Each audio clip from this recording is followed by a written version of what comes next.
Assalamualaikum warahmatullahi wabarakatuh. Salam dan bahagia, eh, teman-teman yang berbahagia. Pada pagi hari ini kita akan mempelajari terkait dengan konsep present word dalam perkuliahan material teknik. Sebelum kita mulai, saya ingin flashback bahwa kita kemarin sudah belajar mengenai bagaimana mencari A, bagaimana mencari P, bagaimana mencari F, begitu sebaliknya. Nah, sekarang pada konsep present word ini kita akan meramu baik itu P, A maupun F itu ke satu titik yang di mana titik itu adalah titik present atau titik now. Jadi yang akan kita pelajari pada konsep present word ini adalah bagaimana menganalisa kelayakan bisnis ditinjau dari nilai sekarang. Mari kita masuk ke pembahasan.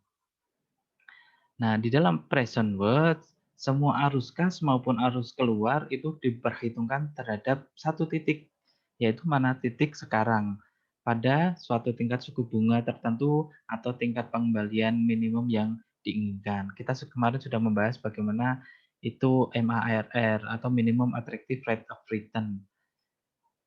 Jadi pada present word ini metodenya nantinya didasarkan pada metode net present value. Net present value itu seperti apa? Net present value itu adalah mencari nilai dari arus kas ditinjau dari titik sekarang atau present. Jadi net present value inilah metode yang akan kita gunakan untuk menentukan nilai equivalence pada saat ini dari aliran dana di masa mendatang dari suatu proyeksi rencana investasi. Kalau misalnya nantinya teman-teman ketemu nilai P sendiri, kemudian ada nilai A-nya, kemudian ada nilai masa depannya atau nilai sisa, maka kita tarik semuanya ke dalam satu titik ke depan. Nah, ini adalah yang dinamakan present word. Nah, di dalam present word ini, apabila aliran dana di masa datang itu dapat diperkirakan, maka dapat dihitung nilai rencana investasi tersebut. Kelayakan suatu investasi dapat diperoleh dengan nilai NPV. Jadi nilai NPV-nya apabila alternatifnya tunggal atau hanya satu, itu nilai NPV-nya harus lebih besar atau sama dengan 0. Kalau nilai NPV-nya itu minus, berarti investasi tersebut tidak layak. Bagaimana kalau alternatifnya banyak? Kalau alternatifnya banyak, berarti nilai NPV yang paling layak adalah nilai NPV yang paling besar. Paling besar di sini bukan minus ya, tetapi paling besar positif. Jadi lebih dari satu alternatif investasi. Kemudian alternatif yang ada bersifat independen. Kalau misalnya alternatifnya itu bersifat independen, maka dipilih alternatif NPV yang lebih besar atau sama dengan 0. Jadi alternatif yang independen itu yang bagaimana? Alternatif yang independen itu yang tidak terpengaruh pada nilai-nilai yang lain.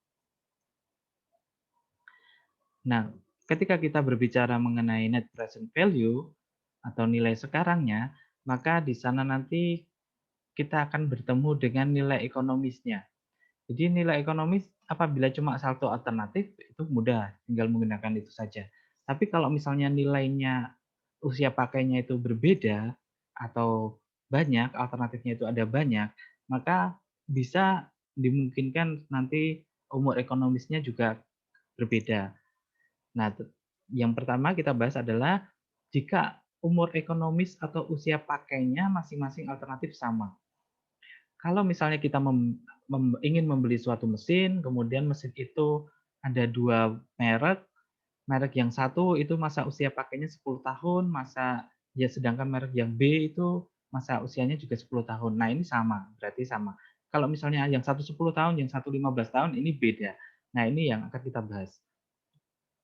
Kalau misalnya sama, berarti kita tinggal menghitung NPV dari masing-masing alternatif. Kemudian dibandingkan nilai mana yang paling besar.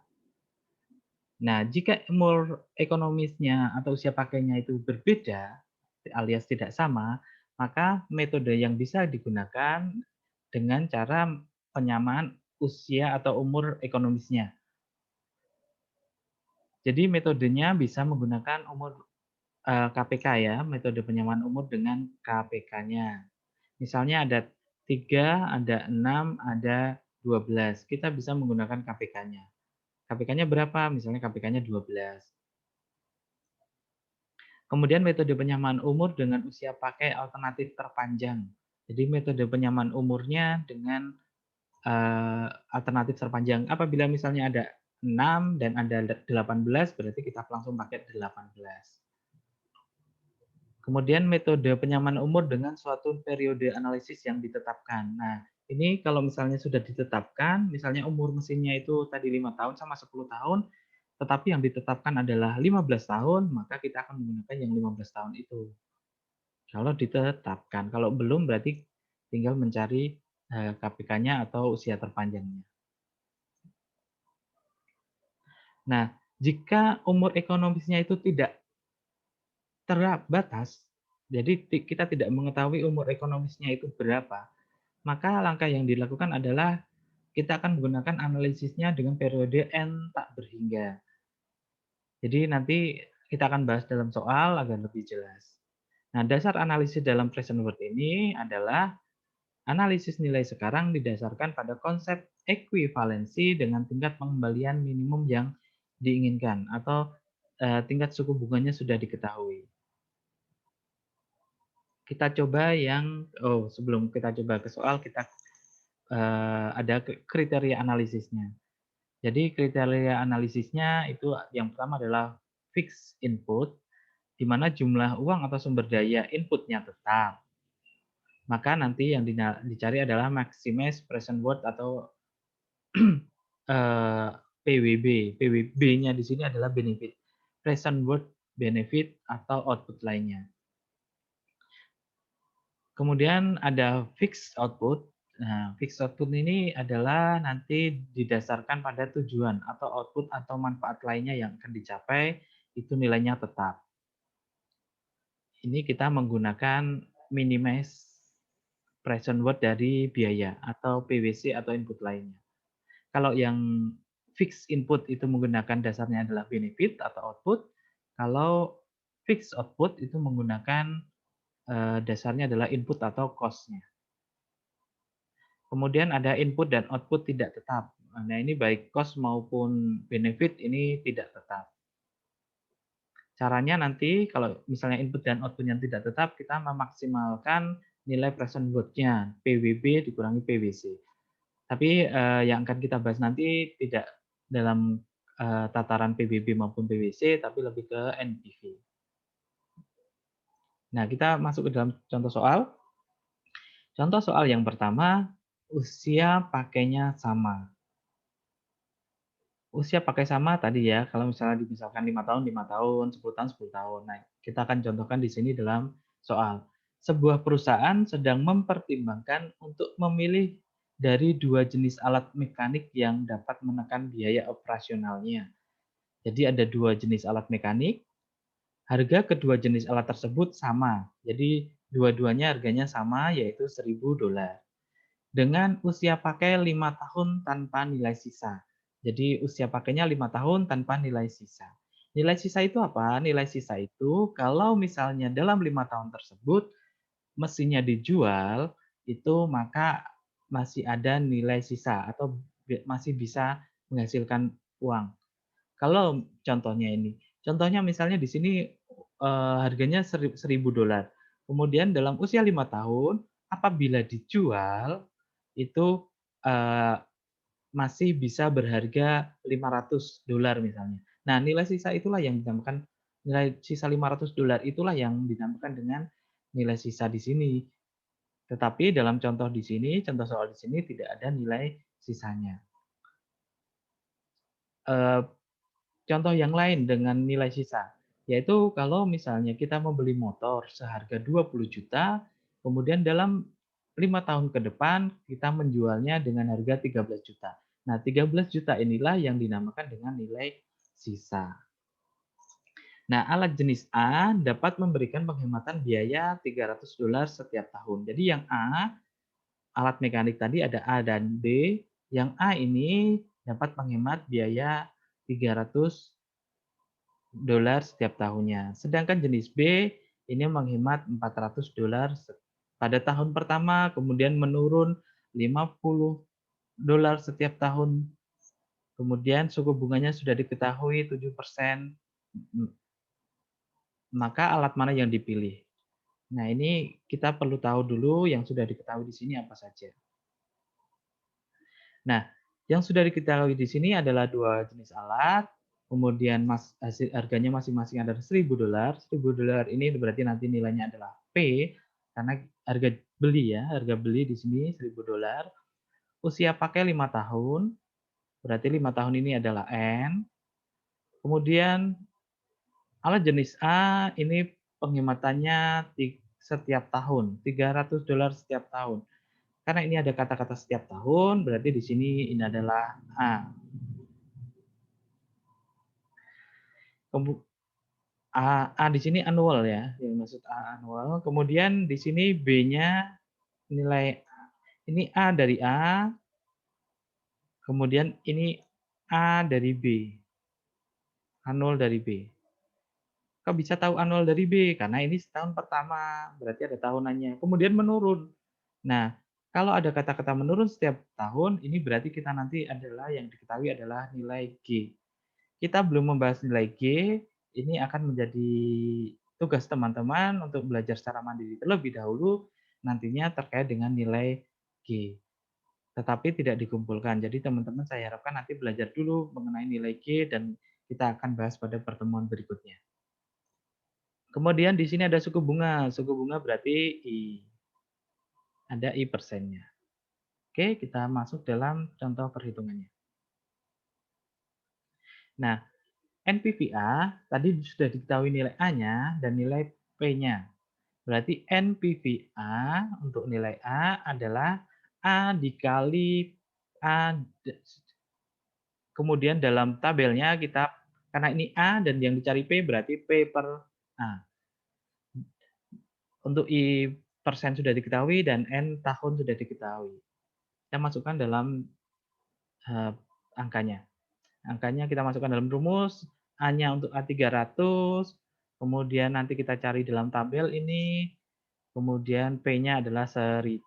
Maka didapatkan hasilnya adalah 230. Ini untuk nilai A, NPVA. Bagaimana untuk mencari NPVB? NPVB A-nya sudah diketahui, P-nya sudah diketahui. Kemudian G, tadi ya menurun.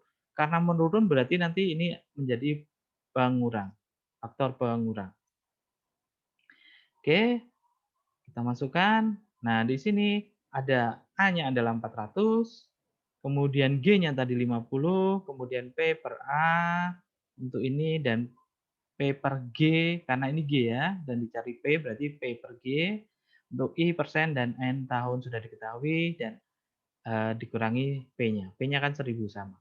Maka hasilnya adalah 257,650. Ini 0,000. Jadi kira-kira besar yang mana teman-teman? Ya, besar yang B.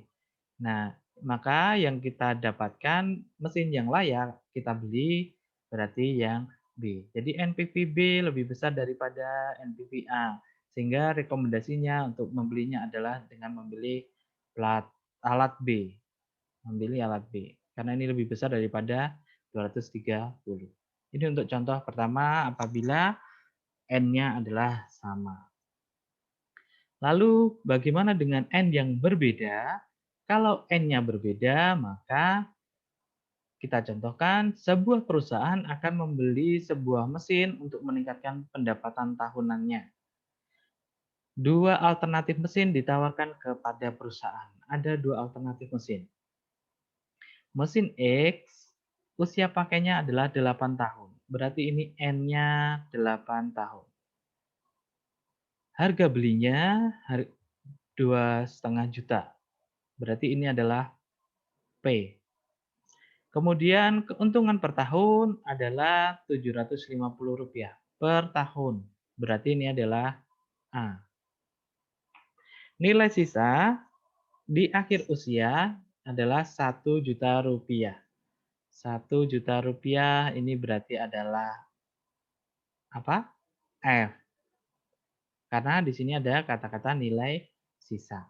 Berarti kalau kita gambarkan bagaimana? Kalau kita gambarkan, sorry ini gambarnya nggak lurus.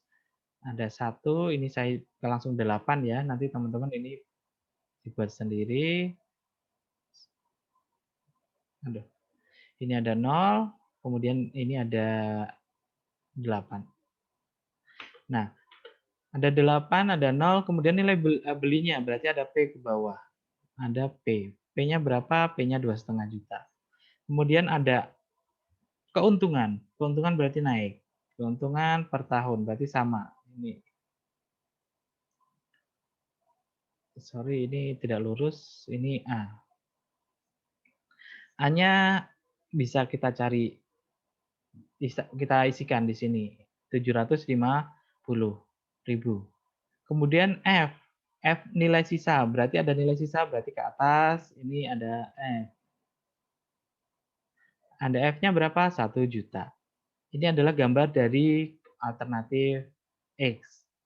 Lalu kita cari yang alternatif mesin Y. Untuk mesin Y, usia pakainya adalah 16 tahun. Harga belinya 3,5. Ini N-nya 16 tahun, P-nya 3,5. Kemudian di sini keuntungan per tahunnya berarti A. Kemudian di sini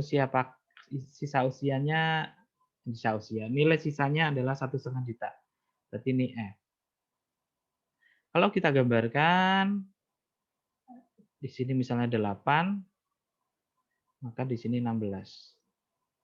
Nah, ini P ke bawah, kemudian ada A, dan sebagainya sampai sini. Set, A-nya berapa? A-nya di sini adalah 900 ya tadi. A berapa?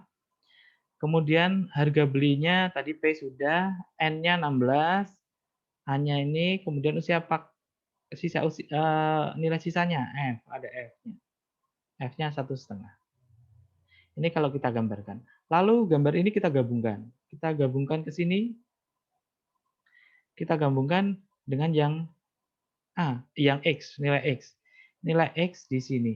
Nah, bagaimana kita mencari NPV-nya? Maka untuk NPV X, karena N-nya adalah 8, maka kita harus samakan menjadi 16. Berarti 2 kali lipatnya. Ketika kita berbicara 2 kali lipatnya, berarti nanti di sini ada nilai yang turun di sini. Yang sama mengulangi dari nilai P di sini. Tetapi nilai B di sini untuk yang 16 ini nanti akan menjadi nilai F turun. Untuk nilai yang X. Contohnya gimana? Contoh perhitungannya kita bahas. Kemudian I-nya ini adalah 15% per tahun. Nah, tadi ya periode analisisnya kita samakan 16 tahun, kemudian cara mencari NPV-X, A-nya sudah diketahui, P per A untuk N-nya 16, karena kita samakan 16. Kemudian kita sudah tahu tadi F-nya, nilai sisanya berapa tadi, nanti kita masukkan. Kemudian P per F, karena yang dicari P pasti di atasnya di sini adalah P. Kemudian N untuk N 8 tahun. Kan N awal tadi ya, 8 tahun, F-nya kan sudah diketahui tadi ya. Kemudian ditambah F untuk P per F dan N-nya 16 tahun. Kemudian dikurangi P dan dikurangi F untuk N 8 tahun. Kita masukkan angkanya. A di sini 750. Kemudian F-nya adalah 1 juta. Tadi ya nilai sisanya 1 juta. Kemudian nilai 1 juta juga dihitung untuk N16. Maka di sini adalah yang berbeda nilai tabelnya. Ini berbeda. Kemudian P-nya 2,5 juta. Nah, 2,5 juta ini yang tadi digambar, yang sebelumnya, adalah nilai F, tapi nilai P di angka 8 tadi ya. Kalau di sini 8, di sini kan pertama kan P, ada P. Kemudian di sini 8 tahun untuk F, ini yang A pertama. Kemudian ini akan dijadikan menjadi 16, maka P ini juga akan bergeser ke sini. Di sini akan sama, ada P, nilainya sama dengan P di sini, tapi dihitungnya di sini sebagai F. Nah, inilah yang dihitung di sini. P 2,5 jutanya. Tapi dihitung sebagai F. Dihitung sebagai F untuk N-nya 8. Untuk N-nya 8. Oke. Hasilnya berapa? Hasilnya 1 juta sekian. Ini untuk mesin X. Untuk mesin Y, karena sudah 16 tahun, maka tinggal kita masukkan dalam rumusnya. Ini teman-teman sudah bisa di sini. Maka hasilnya untuk mesin Y adalah 2 juta sekian. Nah, kita bandingkan nilai NPV-nya. Bagaimana nilai NPV-nya? Besar yang mana? Mesin X atau mesin Y? Ya, benar, mesin Y. Berarti yang kita pilih adalah NPV untuk mesin Y. Berarti mesin Y lebih layak untuk dibeli.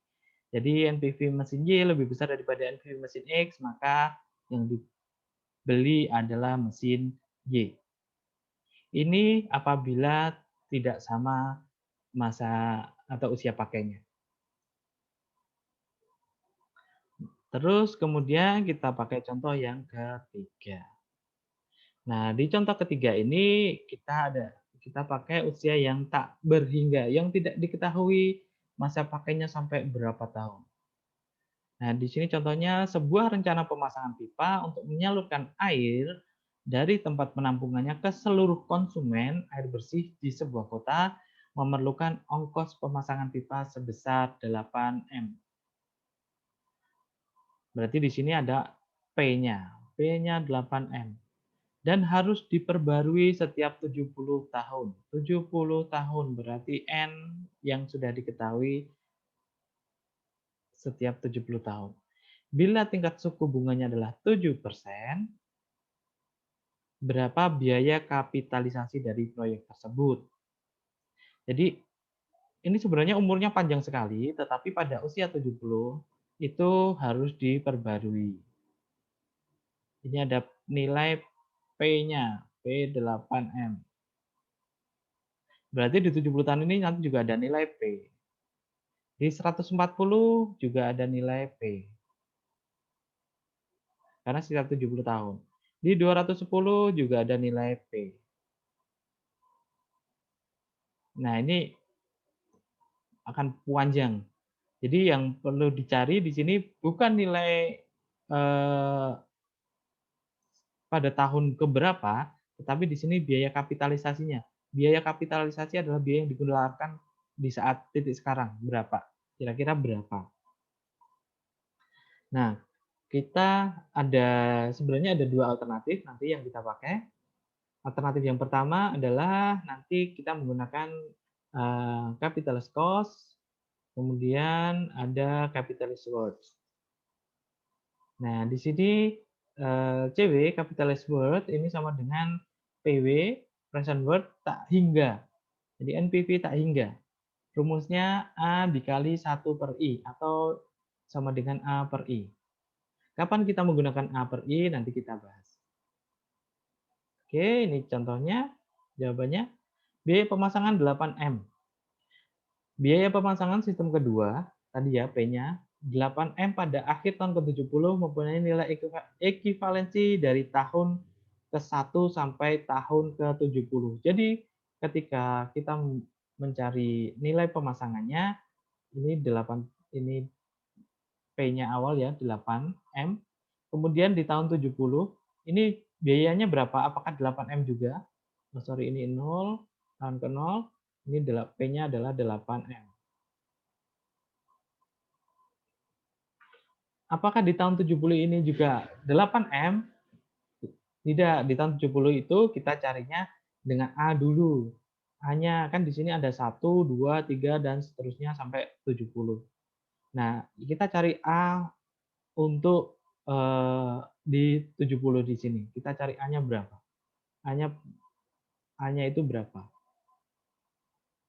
Caranya P tadinya harusnya P ya di awal sini, tapi ini A, kita jabarkan karena 8M di sini ini akan sama dengan nilainya di 8M di 70. Maka 8M yang di sini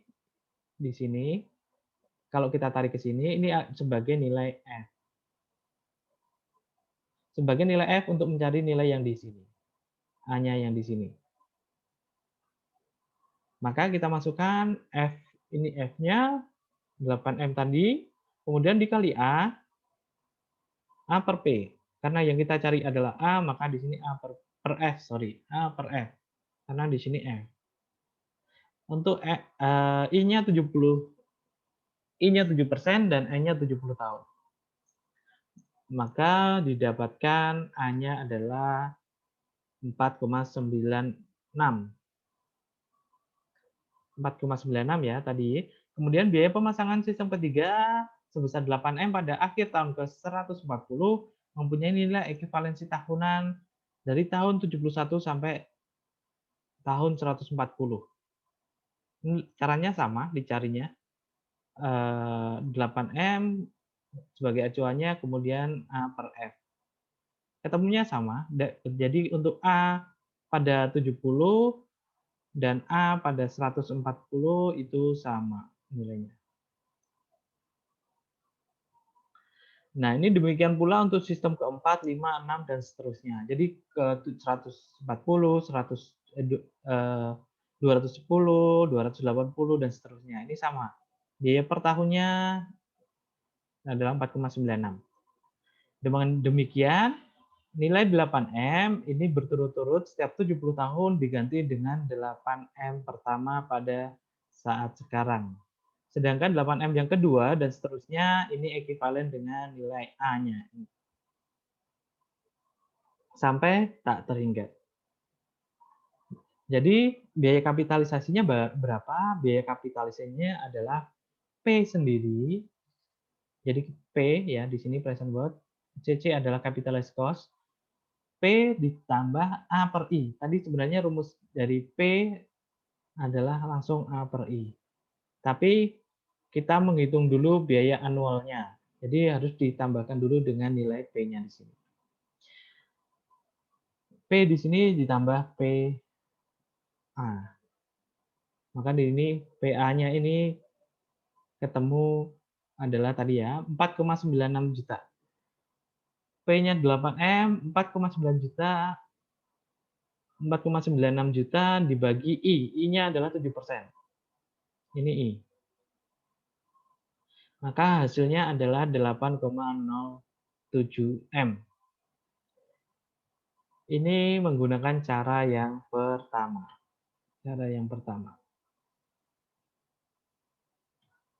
Kita menggunakan cara yang kedua. Jadi cara lain untuk memecahkan persoalan di atas, ini adalah cara yang lebih simpel daripada yang sebelumnya. Itu kita langsung P sama dengan A per I-nya.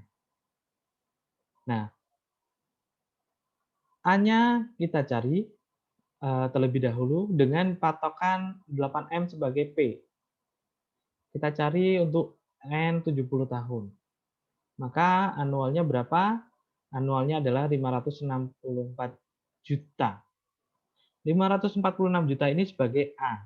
Kemudian ekuivalennya sama ya, 560 ini hampir sama dengan yang tadi. Jadi ketika 140, 210, 280 itu nilainya sama untuk A-nya sekian. Kalau tadi dilihatnya dari nilai F, ini kita lihatnya cara yang kedua ini sebagai nilai P. Nah, biaya kapitalisasinya berapa? Biaya kapitalisasinya adalah nilai A ini kita masukkan dibagi I. I-nya adalah 7%. Maka hasilnya adalah sama, 8,07 M. Ini cara yang kedua. Jadi cara yang kedua ini lebih simpel, jadi teman-teman bisa menggunakan cara yang kedua ini. Jadi cara yang kedua melihatnya dengan nilai P-nya. Kalau cara yang pertama itu menggunakan acuan dari F. Oke, ini ada contoh 1 sampai 3 dengan N sama, N tidak sama, dan N tak berhingga. Nah, di pertemuan kali ini ada tugas yang teman-teman semestinya untuk, bisa coba nantinya. Nah, di contoh tugas ini bukan bukan contoh ya, maksudnya saya minta teman-teman untuk mengerjakan nantinya, kita bahas di pertemuan berikutnya. Tidak dikumpulkan, jadi, untuk pertemuan kali ini tidak ada tugas untuk dikumpulkan. Tugasnya teman-teman belajar secara mandiri. Di sini ada 3 investasi, seperti halnya ketika nanti teman-teman membuat tugas besar atau tugas kelompok, itu kemarin sudah ada 3 investasi. Jadi ada di sini contohnya ada investasi alat A, alat B, alat C. Kemudian yang perlu diperhatikan adalah nantinya di sini ada peningkatan dari tahun ke tahun. Meningkat 10%, meningkat 10%, meningkat 10%.